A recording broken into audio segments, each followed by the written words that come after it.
जो तो बात सवाल आप का कह जवाब रही हैं उनके वो पास भी मौजूद वही है। कह रहे हैं कि अभी सिर्फ विजिट्स खत्म हो जाएंगे, तो अगर कुछ पानी वो जो उन्होंने छोड़ना है वो रोक लें तो वो रोक सकते हैं, लेकिन सारा पानी नहीं रोक सकते।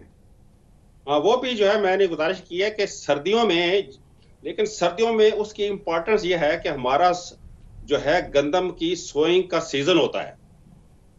ठीक है जी। लेकिन हमें ये देखें जी, इंडिया हमारा कोई दोस्त मुल्क नहीं है। अगर वो उसने प्रोजेक्ट बनाए और ये वायलेशन ऑफ द टीटी रोकेगा, अगर वो ऑपरेशनल क्राइटेरिया अडॉप्ट करता है अंडर द टीटी, तो फिर नहीं रुकता। ये जो मैं गुजारिश कर रहा हूं।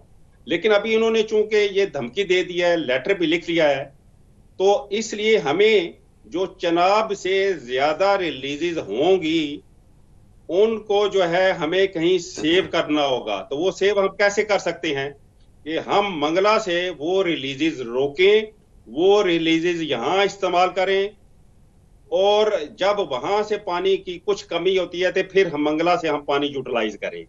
तो इसका मकसद ये है कि हमें थोड़ी सी मैनेजमेंट करनी पड़ेगी इन ऑपरेशन ऑफ रिजर्वायर जो कि पंजाब के हिस्से में अच्छा, आते हैं। आप काफी देर कमिश्नर रहे इंडस वाटर ट्रीटी के, उस दौरान किशन गंगा वगैरह बना।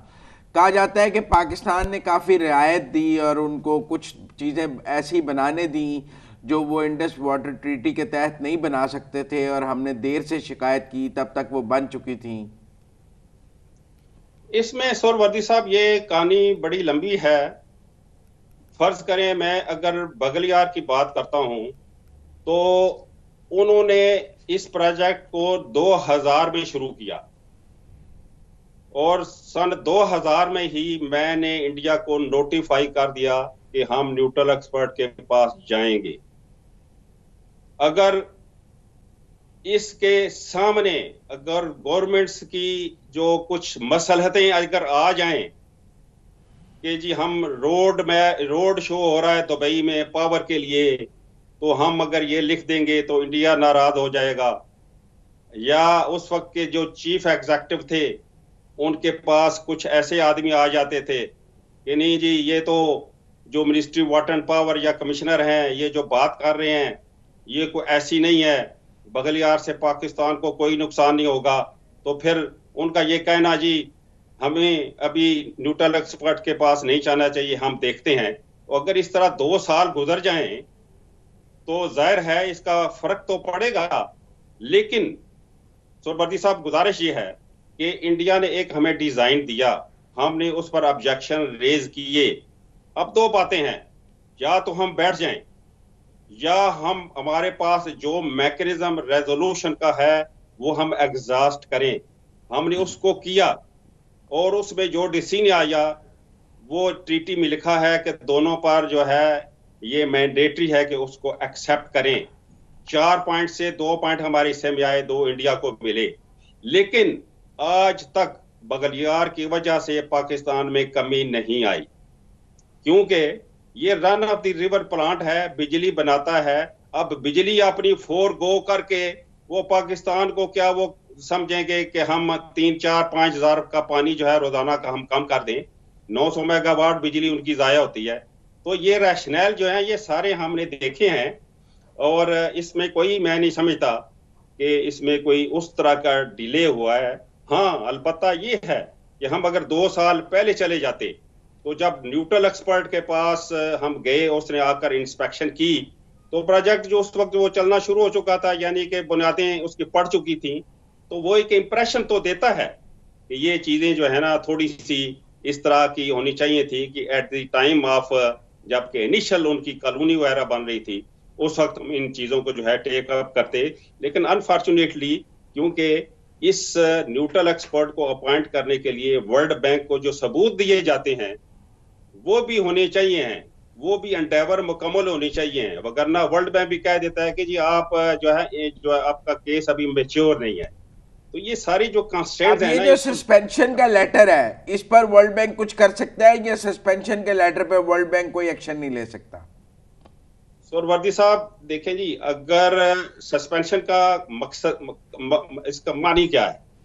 सस्पेंशन का मानी ये है, और दूसरा उससे पहले ये सस्पेंशन का लेटर किसको लिखा गया है? इंडिया ने इंडिया के secretary ministry of water resources ने पाकिस्तान के secretary ministry of water resources को लिखा है। तो इंडिया अगर जो है टोटल विंडो बंद करना चाहता तो डी मार्च में दे देता, कहानी खत्म हो जाती। तो इसका मतलब है अगर सेक्रेटरी को लिख रहा है तो mechanism of treaty is on going, ये कंटिन्यूड है। और इसलिए ये जो ब्रीच इस लेटर में उन्होंने की है उसके लिए हम कोर्ट ऑफ आर्बिट्रेशन में जा सकते हैं कि world bank court of arbitration बनाए। लेकिन सुरवर्दी साहब, उससे पहले हमें अपना होमवर्क मुकम्मल करना चाहिए।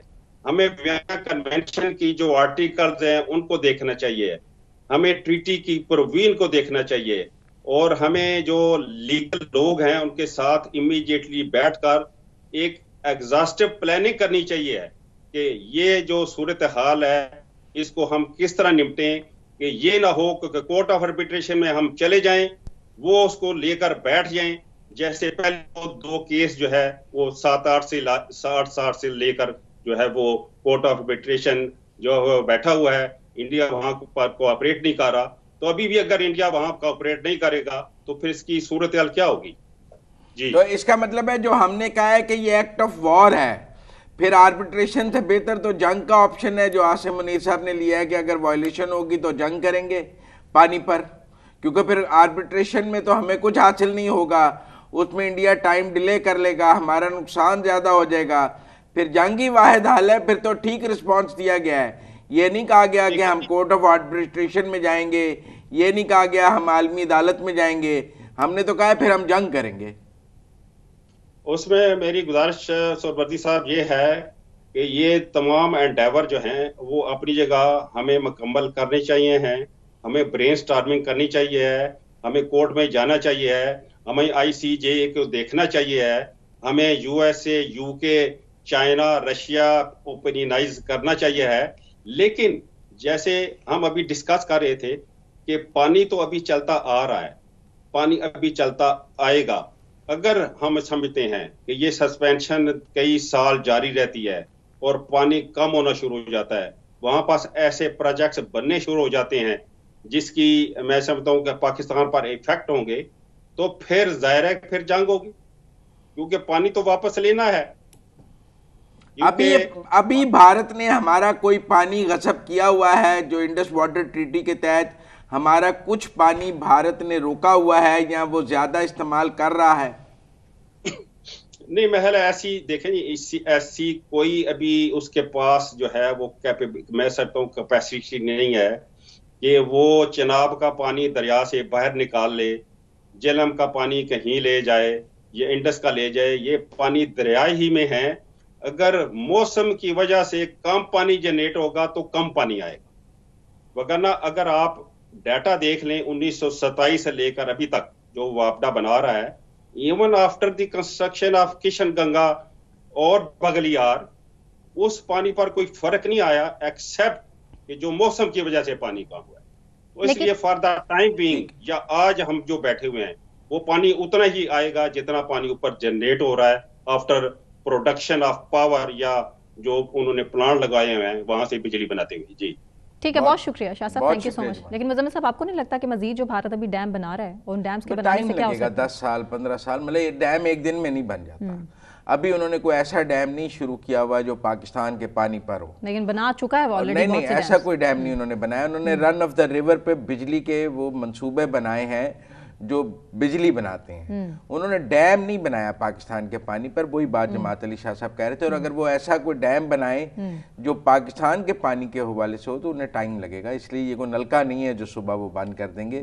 इसलिए ये आप इसको धमकी समझें, अभी धमकी भी समझे, लेकिन एक अच्छा कदम नहीं है भारत की तरफ से जो मुसलसल वेरी फ्रैंक पाकिस्तान को टफ टाइम देने की कोशिश की जा रही है। यही बात एस्टेब्लिश करना चाह रहे थे हम कि अभी ये धमकी है, ऐसा ना समझिए पाकिस्तान के लोग, क्योंकि कल मैं कई जगह देख रहा था वो कह रहे थे इंडिया ने पानी बंद कर दिया है। अब बिल्कुल बूंद बूंद को तरसेंगे हम लोग। मतलब ये है कि इंडिया ने अभी कोई पानी बंद नहीं किया है, और अगर वो आज ये बंद करने का फैसला करे भी तो उसे 5-10 साल चाहिए। कोई पानी नलका नहीं है जो वो एक दिन में बंद कर लेगा। उसे कोई रिजर्वायर बनाना है, कोई कैनाल बनानी है, कोई चीज़ बनानी है जो अभी मौजूद नहीं है। बिल्कुल ठीक है, ब्रेक लेते हैं मुज़म्मिल साहब, ब्रेक से वापस आने के बाद